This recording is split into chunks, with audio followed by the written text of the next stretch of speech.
অবশেষে না ফেরার দেশে চলে গেলেন চলচ্চিত্র অভিনেত্রী অঞ্জনা রহমান।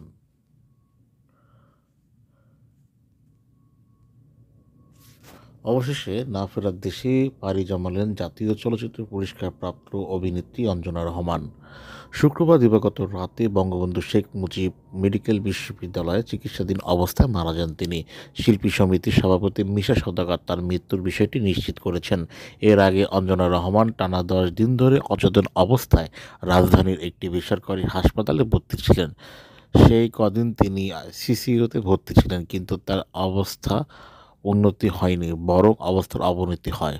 তাই বুধবার ১লা জানুয়ারি রাতে তাকে বঙ্গবন্ধু শেখ মুজিব মেডিকেল বিশ্ববিদ্যালয়ে ভর্তি করা হয়েছিল। জানা যায় ১৫ দিন ধরে অঞ্জনা অসুস্থ। শুরুতে তার জ্বর ছিল, সারা শরীর কেঁপে জ্বর আসত। একটা সময় ওষুধ খেয়েও কাজ হচ্ছিল না। শেষে জানা যায় তার রক্তে সংক্রমণ ধরা পড়েছে। এরপর চিকিৎসকের পরামর্শে দ্রুত হাসপাতালে ভর্তি করা হয়।